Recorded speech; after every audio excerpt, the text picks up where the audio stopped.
বসে আছে ভগবান, একদিন খুলে দেবে ভাগ্যের খেলা। ভক্তরাই আমাকে করবে পুজো, দেবে গলায় মালা। আমি নায়ক হব, মহানায়ক হব, আমি নায়ক হব, মহানায়ক হব। হাতে চাবি নিয়ে বসে আছে ভগবান, একদিন খুলে দেবে ভাগ্যের তালা। ভক্তরাই আমাকে করবে পুজো, দেবে গলায় মালা। আমি নায়ক হব, মহানায়ক হব, আমি নায়ক হব, মহানায়ক হব, আমি নায়ক হব, মহানায়ক হব। দাদা খাচ্ছি দাচ্ছি ঘুমোচ্ছি আর কাটছি। কি কাটছি আমার বউ ছাড়া কিন্তু কেউ বলতে পারবে না। আমার নাম গোপাল, বয়স আমার 40 বছর। পাড়ার সবাই মিলে আলোচনা করছে, গোপাল তোর তো বয়স 40 বছর হয়ে গেছে, তা তোর তো একুল ওকুল কেউ নেই, যখন বৃদ্ধ হবি তখন তোকে কে দেখবে? আমি বললাম সেটা বা ঠিক, আমার তো একুল ওকুল কেউ নেই, যখন আমি বৃদ্ধ হবো তখন আমাকে কে দেখবে? এই ভেবে একটা পাড়ার একটা ছেলে বলছে, এই গোপাল তুই বিয়ে কর। কি বলবো দাদা, বিয়ে করবো, মেয়ে পাবো কোথায়? 40 বছরের বয়সে কে মেয়ে দিবে? হঠাৎ রাত্রেবেলা ঘুমিয়ে আছি দেখি না ফোনে একটা মিস কল। সে মিস কল দেখে হঠাৎ ফোনে ঘুরিয়ে করলাম, দেখি না একটা মেয়ের কণ্ঠ। মেয়ের সঙ্গে টানা 1 মাস প্রেম। তা মেয়ে বলছে তুমি তো আমাকে দেখলে না, জানলে না, শুধু ফোনে ফোনে গল্প করছো, এরপর যদি বলো পছন্দ হয়নি তখন কি তুমি আমাকে বিয়ে করবে? এক কাজ করো, তুমি আমার বাড়িতে এসে আমাকে দেখে যাও। মাই দাদা সেই মেয়ের বাড়ি গেছি, মেয়েকে দেখলাম। সে মেয়ের কি রূপ আর কি জ্যোতি। আমি বলি হচ্ছে দেখি আমার বয়স 40, মেয়ের বয়স 21। আমি বলি চিন্তা ভাবনা করার দরকার নেই, এক্ষুনি বিয়ে করে নিতে হবে। বলে আর বিয়ে করে নিলাম। তোমরা দেখো এক্ষুনি আমার বউ আসছে, সে মেয়ের কি রূপ আর কি জ্যোতি।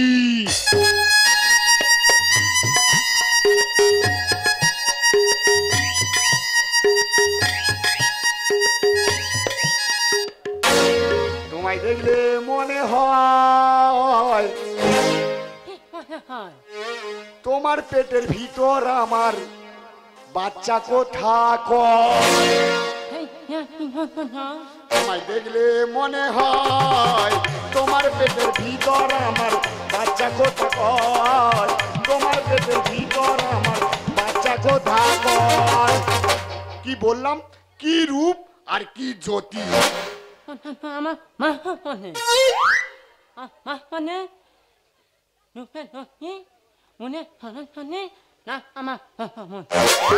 তোমরা বুঝতে পেরেছো কি বলেছে? ওর কথা তোমরা কেউ বুঝতে পারবে না, আমি ছাড়া ওর কথা কেউ বুঝবে না, কারণ 5 বছর ওর সঙ্গে আমি ঘর সংসার করি। ও বলছে ওর মা নাকি বলে রূপে লক্ষ্মী, গুণে সরস্বতী, আর ওর নাম ভগবতী। তোমার কাছের লোক, আমি ঠিক বলবো নাকি আমি ভুল বলবো? হ্যাঁ, তোমাকে তো আমি চিনি। আমি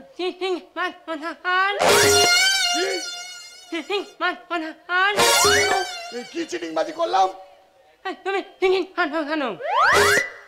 বলে তুমি টিকিট কাটি কেন? তোমরা বলো 6 টাকা দিয়ে আমি বিহার, সিকিম, ভুটান, নেপাল টিকিট কাটি, একদিন আমি কোটি টাকা পাবো, দুজন স্বামী স্ত্রী সুখে শান্তিতে সংসার করবো, এই জন্য তো আমি টিকিট কাটি। বাবা কোটি টাকা পেলে তো তবে তো বড় লোক হবো। আবার করলাম কেন? কোথায় যাবে তুমি? তোমরা বলো ইকো মেশিন নিয়ে ঘুরতে যাবে লোক। সেদিন একটা পাড়ায় ফেরিওয়ালা এসে তার সঙ্গে এমন ভাষায় কথা বলেছে, সেই ফেরিওয়ালা এই নাই ওকে মারতে যায়। আমি গিয়ে কোনো রকম ফেরিওয়ালার হাতে পায়ে ধরেছি, আমি ধরম বাবা ওকে মারতে হবে না, দুঘা আমাকে মেরে নে, ও আমার বউ হয়, তবে ওকে ছাড়িয়ে আনছি। আর এই অবস্থা নাকি ওকে আমি ফেরিওয়ালা দিঘায় ঘুরতে নিয়ে যাবো। তোকে ঠিক আছে ঘুরতে নিয়ে যাবো। কোথায় ঘুরতে যাই বল? কোথায়? তুই দীঘায় ঘুরতে যাবি? বাবা এই ডিজে মেশিন কেনে যদি বাসে উঠি, বাস কন্ডাক্টর ওর ভাষা বুঝতে পারবে না। ও যখন ও তো ঘাট ধরে মাঝপথে নামিয়ে দিবে, দিয়ে যাবি কি করে?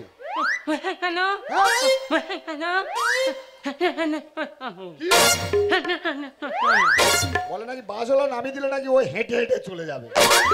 বাবা আর এর সবসময় চুলকাবে, চুলকানোর জন্য আমাকে সবসময় চুলকাতে হয়, এই জন্য হাতে একটা চুলকানার হচ্ছে দিয়ে কিনে দিয়েছি, সবসময় চুলকো সবসময়। হ্যাঁ এটা পিঠে পাচ্ছে না, একটু চুলকে দাও। ঠিক আছে ঘরের বউ হয়, আমি ছাড়া কে চুলকাবে বলো? আর চুলকে দিচ্ছি।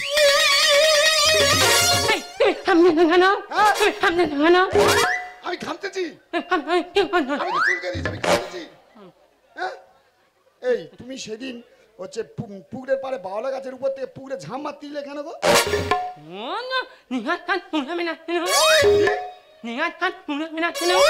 তুমি দীঘায় নিয়ে যায়নি বলে দীঘার সাত পুকুরে মেটাচ্ছ ওই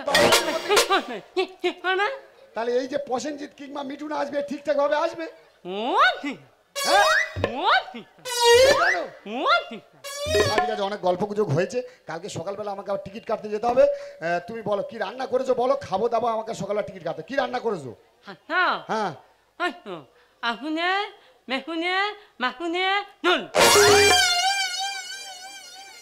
কি বললো তোমরা বুঝতে পেরেছো? আমি জানি তোমরা বুঝতে পারো না। ও বললো আগু দিয়ে বেগু দিয়ে মাগু দিয়ে ঝোল। তোমরা কেউ খারাপ ভাবে নিবে না। আগু মানে আলু। হ্যাঁ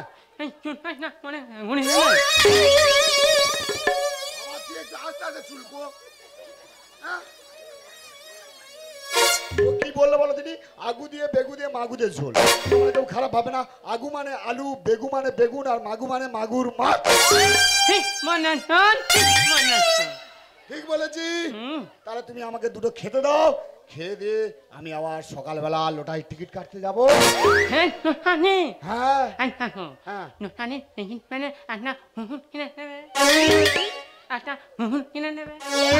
ও লোটায় টিকিট পেলে তোমাকে একটা ঘুঙুর কিনে দিতে হবে। তাহলে ভাতটা বাড়ো, ভাতটা বাড়ো, ভাতটা বাড়ো, বাড়ো। দুনিয়াটা নয় রে বেঈমান, মানুষ হয় বেঈমান ভাই রে, মানুষ হয় বেঈমান ভাই রে, মানুষ হয় বেঈমান ভাই রে, মানুষ হয় বেঈমান। দুনিয়াটা নয় রে বেঈমান, দুনিয়াটা নয় রে বেঈমান, মানুষ হয় বেঈমান ভাই রে, মানুষ হয় বেঈমান ভাই রে, মানুষ হয় বেঈমান। কি বলবো, যদি বাইরের লোক টাকা নিয়ে না দিত তবু মনে কষ্ট পেত, যদি ঘরের ভাইপো ধার নিয়ে না দেয় তাহলে নিজের মেজাজটা কেমন থাকে। ঘরের ভাইপো গোপাল কতগুলো টাকা ধার নিল, বারবার করে বলছে বাবা গোপাল যে কোটা টাকা ধার নিয়েছিস ফেরত দে, ফেরত দে। দেখা করতে এলে দেখা পাওয়া যায় না, সময় মতো বাড়িতে থাকে না। আজকের অনেক কষ্টে আমি এসেছি, আমিও বাড়ির পাশ থেকে দেখেছি গোপাল বাড়িতে ঢুকেছে। আজকে যে কোনো ভাবে আমার পাওনা টাকা কোটা নিয়ে বাড়ি যেতে হবে। বলি ও গোপাল, গোপাল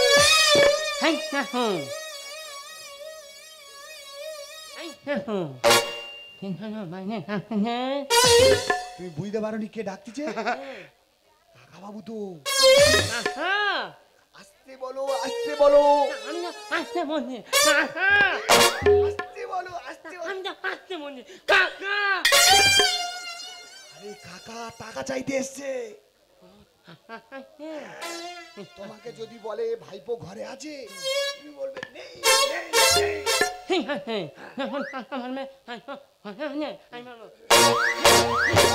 বলে কি ঘরে গুজগুজ করতে বলো তুমি? আমি লুকিয়ে যাচ্ছি, ম্যানেজ করো, ম্যানেজ। বলি ও গোপাল, গোপাল বাবা গোপাল গেলে কোথায় গোপাল?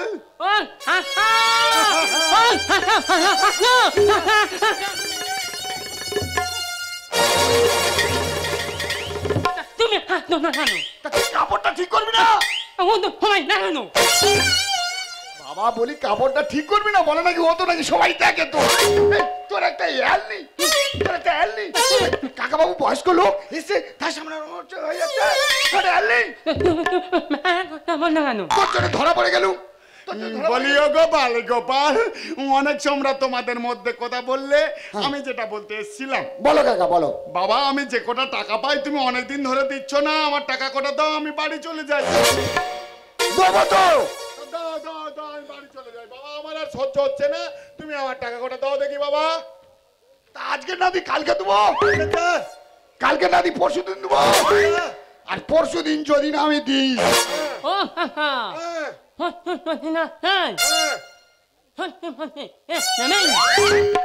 ও বাবা গোপাল, বৌমা ইশারা করে কি দেখাচ্ছে গোপাল? বলছে পরশু যদি না আমি দিই, হ্যাঁ তাহলে আমার ছেড়ে দিবে। বাবা গোপাল, আমি আর তোমার মানে বৌমাকে দেখতে পাচ্ছি, এর মধ্যে ছেলে এলো কোথা থেকে?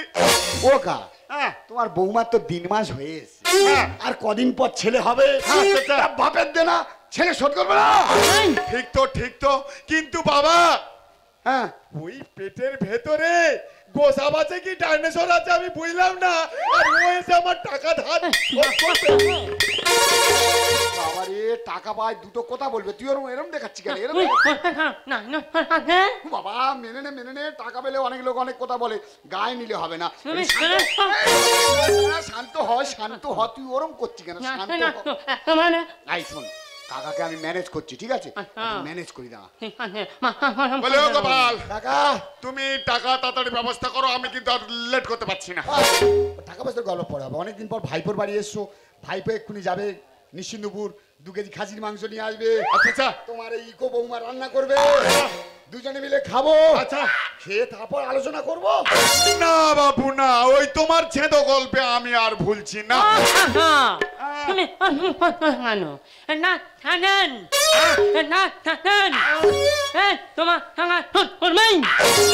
বাবা বৌমা খালি কি এরম করতেছে কেন?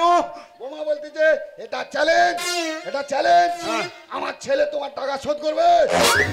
বাবা আমার অত কিছু দেখার দরকার নেই, তোমার আমি টাকা দিয়েছি, আজকে যদি না তুমি আমার টাকা দাও আমি এ বাড়ি ছেড়ে নড়ছি না। যেতে হবে না, ভাইপোর বাড়ি এসছো, তুমি থাকবে, তোমার যার কি দরকার আছে? তা তুমি ভাইপোর বাড়ি থাকো, আমি আর তোমার বৌমা ঘর ছেড়ে চলে যাচ্ছি। যাও বাবু, আমার জানার দরকার নেই, টাকা চাই। আমরা চলে গেলে থাকবো কোথায়? আমরা যাচ্ছি, তোমায় কে বলেছে? আমরা এখান থেকে যাবো পুকুর পাড়ে যে বাঁশবাগান আছে, বাঁশবাগানের কাছে 1 ঘন্টা লুকিয়ে থাকবো।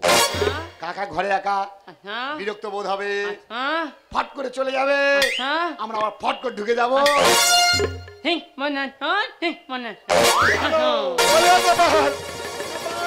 তুমি আর বৌমা কোথায় যাচ্ছ? ও গোপাল, তুমি কোথায় চলে যাচ্ছ? কি কারবার বলো তুমি? টাকা ধার দিলাম, আমি যেই বললাম টাকা ছাড়া বাড়ি ছাড়ছি না, অমনি গোপাল আর বৌমা বেরিয়ে গেল। বাবা তুই যত চালাক হোস না কেন, আমি তোর কাকা, আমিও তোর বুঝিয়ে দেবো পেছনে পেছনে গিয়ে কত ধানে কত চাল।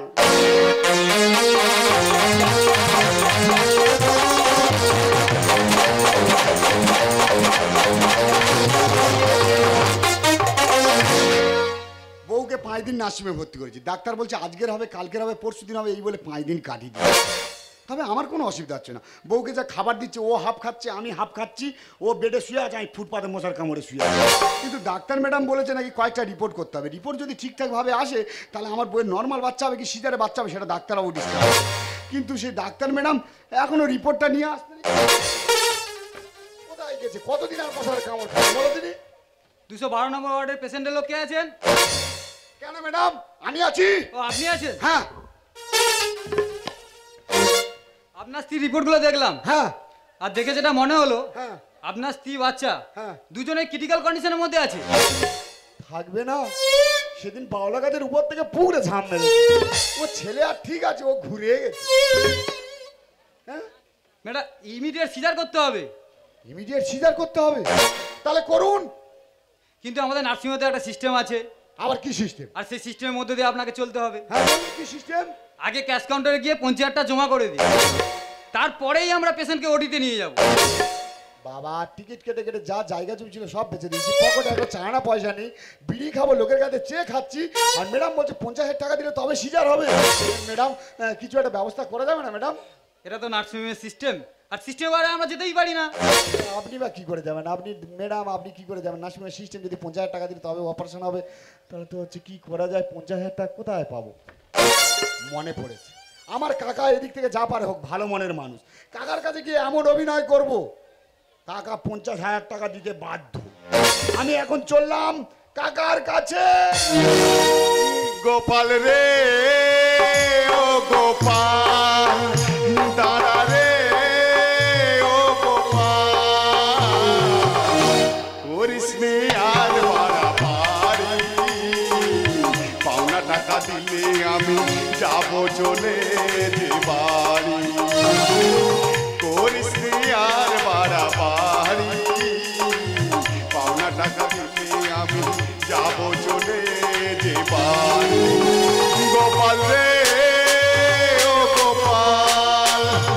ছাড়া রে ও গোপাল। হ্যাঁ,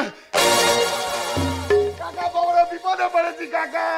একটু যদি না তুমি আমাকে 50,000 টাকা দাও, তোমার বৌমাকে সিজার করবে না বলছে ডাক্তার বাবু, তুমি আমাকে 50,000 টাকা দাও গো কাকা, দাও গো। ছাড় গো ছাড়, চ্যাংলা আমার একটা সীমা আছে, কতগুলো টাকা নিয়ে দেওয়ার নাম নেই। আবার বলে টাকা, টাকা কি গাছে বলে যে ছিড়বা তোকে দেবো? তোর মতো চিটিং মাছকে কেউ টাকা ধার দেয়? আমি কোনো টাকা পয়সা দিতে পারবো না। তাহলে কি অভিনয়টা হচ্ছে নি নাকি বলো দিনি? না এবার চোখে থুতু দিয়ে অভিনয় করতে হবে। কাকা টাকা দাও, তোমার হচ্ছে বংশধর হচ্ছে মরে যাবে গো কাকা। তুমি দাও, তোমার এত অর্থ তুমি কি করবে কাকা? তোমার ভাইপোকে 50,000 টাকা দিতে পারছো? ইয়ার কি মারতে চিটিং মাছ কথা করা, এই একটা টাকা আমি শোধ দেবার মুরদ নেই। এই তোর একটা জায়গা আছে যে তুই শোধ করবি? টাকা এই এই ছাড় ছাড়, একসঙ্গে দিয়ে দিব কাকা। এই মুহূর্তে তুমি আমাকে 50,000 টাকা দাও। আমাকে একটু ভাবতে দে, আমাকে একটু ভাবতে দে। সর, এতগুলো টাকা ধার নিয়ে দেয়নি না, এই একটা সঠিক সময়, একে শিক্ষা দেওয়ার এই একটা সময় এসেছে। আমি বলি এ গোপাল, আমি তোকে টাকা ধার দিতে পারি একটা শর্তে। বাবা সত্য, আমার তো জায়গা জমি কিছু নেই, একে কি শর্ত দিবে? ঠিক আছে তুমি কি শর্ত বলো, আমি সব মানবো। তোর তো আর শোধ করার মতো কিছু নেই, তাই জন্য আমি ভাবতেছি তোকে আমি 50,000 টাকা দিলাম, হ্যাঁ। সেই শর্তে আর বৌমাকে আর ওই নাতিপুতি কে আসছে ওইটা আমার নামে টুক করে লিখে দে। ফেস তাই কি থেস? ফেস, তোমার একটা কাণ্ড জ্ঞান নেই। কেন কেন? এই টাকা নিয়েছি বলে তুমি আমাকে সব কিনে নিয়েছো, তা বলে তোমার বৌমা আমার ছেলেকে তোমার নামে লিখে দিতে হবে? হ্যাঁ ও বাবা, চিটিং বাজের কিরম গায়ে খড়খড় করে লেগে যাচ্ছে দেখে, দেওয়ার মতো শোধ করার মতো আর কিছু নেই। এখন যেই বলেছি এ গছি উচিত কথা বললে না, এখন করার লোকের খুব গায়ে বাজে। হ্যাঁ, উচিত কোথায় এরা বললে কেন? তেলে বেগুনে ওঠে চলে, আর চিটিং বাজ করে সব খোয়ালি, কোলের বউটাই এবার যাবে চলে। উচিত কোথায় এরা বললে কেন? তেলে বেগুনে ওঠে চলে, চিটিং বাজ করে সব খোয়ালি, কোলের বউটাই এবার যাবে চলে। কাকা আহ, তুমি তো জানো টাকা মাটি, মাটি টাকা, এটা মহাপুরুষ বলেছে, আমি বলিনি। তা তোমার এত অর্থ এই অর্থ তুমি নিয়ে কি করবে? ওর থেকে 50,000 টাকা দেওয়া যাচ্ছে না। টাকা মাটি, মাটি টাকা, মহাপুরুষের বাণী। বিনা গুণে জলে না কাঠ, এ কথা সকলে জানি। কি বললে কাকা? কচে আমরা গৃহস্থ ঘরের মানুষ, উনুনের ধারে যত কাঠ কুটো কাঁড়ি করি না কেন, ম্যাচিস কিংবা দেশলাই ছাড়া সেটা জ্বলে না। ও আগা দিন ফুরালে তো কেউ থাকবে না, না। তুমিও থাকবে না, আমিও থাকবো না। আর আমি চলে গেলে কোনো অসুবিধা হবে না, কারণ আমার তো হচ্ছে জমি জায়গা কিছু নেই। আর তোমার তো এত অর্থ আভিজাত্য, তুমি যদি চলে যাও সেই অর্থ আভিজাত্য নিয়ে গেলো কি করবে? দিন ফুরালে যাবো চলে, অর্থ তোমার কি যে হবে? কুকুরের লাজ যতই টানো, সোজা কি কখনো সে হয়? কাকা ভাইপোকে কুকুরের লেজের সঙ্গে তুলনা করলে? তুই যদি এক্ষুনি মহাপুরুষের বাণী দিয়ে আমাকে জ্ঞান দিতে পারিস, আর প্রবাদ বাক্যে আছে এ কথাটা জানিস না যে কুকুরের লেজে যত ভ্যাসলিন তেল দিয়ে মালিশ করো না কেন, ও কখনো সোজা হবে না গোপাল। টাকা মাটি, মাটি টাকা, মহাপুরুষের বাণী। বিনা গুণে চলবে না কাঠ, এ কথা সকলে জানি। দিন ফুরালে যাবো চলে, অত তোমার কি যে হবে? কুকুরের লাজ যতই টানো, সোজা কি কখনো সে হবে? কাকা উচিত কোথায় এরা বললে কেন? তেলে বেগুনে ওঠে চলে, চিৎপাত করে সব খোয়ালি, কোলের বউটা এবার যাবে চলে। উচিত কোথায়? কাকা তুই তারা টাকা দিবি না? না। তুই তো জানিস সময়ে যে বন্ধু হয় সে হচ্ছে প্রকৃত বন্ধু, অসময়ে যে বন্ধু হয় সে কোনোদিন বন্ধু হতে পারে না। সময়ের বন্ধু সবাই জানে, অসময়ে কেউ থাকে না। পাপ করলে ভুগতে হবে, পাপের ভাগ কেউ নেবে না। কাকা কচি কোথায় আছে? পাপ ছাড়ে না বাপকে। আমরা যে যা পাপ করি না কেন তাকে ভোগ করতে হবে। কাকা ভুল আমি করেছি, তাহলে তুই তোর বৌমাকে বাঁচাতে পারছিস না, তুই বৌমাকে বাঁচা না রে। ভুল করেছি, করো ক্ষমা, বাঁচাও তোমার বৌমাকে। বাঁচা মোরা তারি হাতে, দেবাসী লিখেছে গানে। সময়ের বন্ধু সবাই জানে, অসময়ে কেউ থাকে না। পাপ করলে ভুগতে হবে, পাপের ভাগ কেউ নেবে না। ভুল করেছি, করো ক্ষমা, বাঁচাও তোমার বৌমাকে। বাঁচা মোরা তারি হাতে, দেবাসী লিখেছে গানে। কাকা উচিত কোথায় এরা বললে কেন? তেলে বেগুনে ওঠে জ্বলে, চিঠিং বা তোরে সব খোয়ালি, কোলের বউটা এবার যাবে চলে।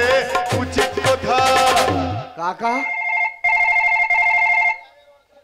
হ্যালো, ও মাই গড, কি বলছেন কি? Are you sure? Okay, I talk to patient party. গোপালবাবু, হ্যাঁ ম্যাডাম। আপনার একটা দুঃসংবাদ আছে। দুঃসংবাদ? সিজারের অভাবে আপনার স্ত্রী বাচ্চা দুজনেই মারা গেছে।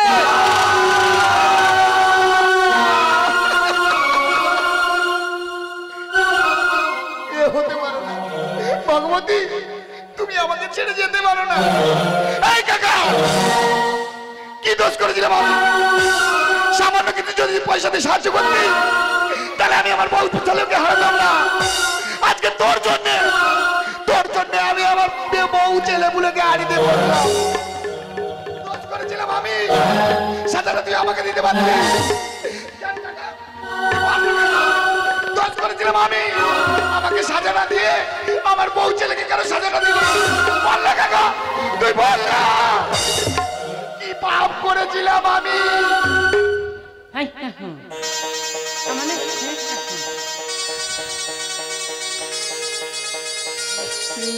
এই ভগবতী, তুমি বেঁচে আছো? আমার সন্তানও বেঁচে আছে? তবে তবে ডাক্তার ম্যাডাম যে বললো তোমরা দুজনেই মারা গেছো। আমি বলতে বলেছিলাম, কারণ তোর মতো চিটিং বাজকার শাস্তি দেওয়ার মতো আমার কোনো সুযোগ ছিল না। তাই তো এই সঠিক সময় তোকে আমি এই শাস্তিটা দিলাম।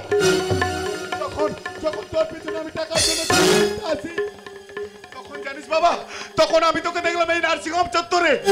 এসে আমি বললাম যে পেশেন্টের কন্ডিশন কেমন আছে। তারপরে বললো ডাক্তারবাবুরা যে পেশেন্ট এবং বাচ্চা খুব ক্রিটিক্যাল কন্ডিশন আছে।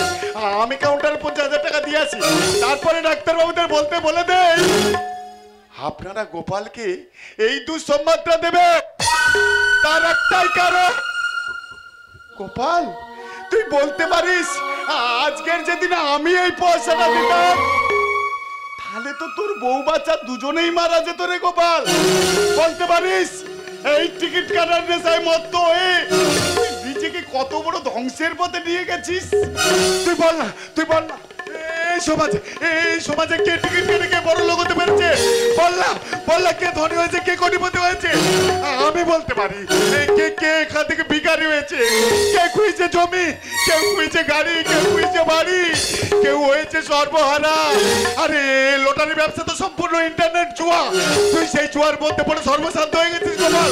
তাই জন্য তোকে এই লটারির নেশা থেকে ফিরিয়ে আনার জন্য আমি এই ছোট্ট নাটকটা করেছি গোপাল। নাহলে যে তোকে ফিরিয়ে আনার আমার কোনো পথ ছিল না গোপাল, ফিরিয়ে আনার কোনো পথ ছিল না। কাকা তুমি আমার জ্ঞান চক্ষু খুলে দিয়েছো। আজ যেদিন তুমি থাকতে আমি স্ত্রীপুত্রকে ফিরে পেতাম না। তাই তোমার কাছে আমি আজ থেকে কথা দিচ্ছি, আমি কোনোদিন আর লটারির টিকিট কাটবো না। সৎ পথে থাকবো, সৎ পথে উপার্জন করে যেটুকানি ইনকাম হবে আমি আর তোমার বৌমা সুখে শান্তিতে জীবনযাপন করবো। পারলে তুমি তোমার এই ভাইপোটাকে ক্ষমা করে দাও, ভাইপোটাকে ক্ষমা করে দাও। গোপাল, আমি তো তোকে সেই ছোট্টবেলা থেকে মানুষ করেছি। যখন তোর বাবা মা তোকে ছেড়ে মারা গেল, সে তখন থেকে তোকে মানুষ করছি বাবা। আজ আমার গর্বে বুকটা ভরে যাচ্ছে, তুই আমাকে কথা দিয়েছিস। আজ থেকে লটারি নেশায় পড়বি না বাবা, আমিও তোকে কথা দিচ্ছি। বৌমা আজকের আমার ঘরের সংসারে নতুন অতিথি এসেছে। আমার সম্পত্তি, আমার টাকা পয়সা, ব্যাংক ব্যালেন্স যা কিছু আছে গোপাল, সব আমি আমার ওই নাতির নামে উইল করেছি। শুধু একটা অনুরোধ গোপাল, বার্ধক্য জীবনে এই পুরো টাকাটাকে দুটো খেতে দিতে পারবি না গোপাল? বল না গোপাল, গোপাল বল না, এই বার্ধক্য বয়সে এই কাকাটাকে দুটো খেতে দিতে পারবি না? কাকা, আজ থেকে তুমি আমার কাকা, তুমি আমার বাবা। আজ থেকে তোমার দায়িত্ব আমি আর তোমার বৌমা নিলাম। যতদিন বাঁচবে তোমাকে সেবা করার এইটুখানি সুযোগ আমাদের দিও কাকা, এইটুখানি সুযোগ দিও। আজ আমার গর্বে মুখটা ভরে যাচ্ছে গোপাল। তুই আমাকে সব কথা দিয়েছিস। তুই লটারির নেশা ছাড়বি, সঠিক পথে ইনকাম করবি। আমার যে কি আনন্দ হচ্ছে আমি বলে বোঝাতে পারবো না। এই দেখ, আজকের আমার বংশে নতুন অতিথি এসেছে, আমি সবাইকে মিষ্টি মুখ করাবো। তুই আর দেরি করিস না, তুই বৌমাকে নিয়ে আর বাচ্চাকে নিয়ে তাড়াতাড়ি বাড়ি আয়। আমি বাজার থেকে মিষ্টি কিনে নিয়ে পাড়ায় পাড়ায় বিলি করে বলবো আমার গোপাল পাল্টে গেছে গো, আমার গোপাল শুধরে গেছে, আর আমার গোপালের ছেলে হয়েছে, সবাই মিষ্টি খাও। তাই আমি মিষ্টি কিনতে চললাম, তুমি বাচ্চাকে নিয়ে আর ভাইপোকে নিয়ে এসো। আমি মিষ্টি কিনতে চললাম ভাইপো।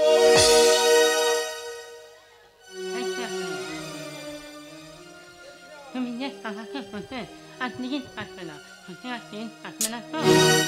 ভগবতী, তোমার গা ছুঁয়ে আর আমার ছেলের মাথা ছুঁয়ে প্রতিজ্ঞা করছি, আমার ছেলেকে আমার মতো না, এই সমাজে 5টা মানুষের মতো মানুষ করবো, একে উচ্চশিক্ষায় শিক্ষিত করবো, একে ডাক্তার কিংবা ইঞ্জিনিয়ার করে তুলবো। আর আজকের এই খোকন সোনাকে দেখে আমার কি মনে হচ্ছে, হাজার তারায় আলোয় মোরা চোখের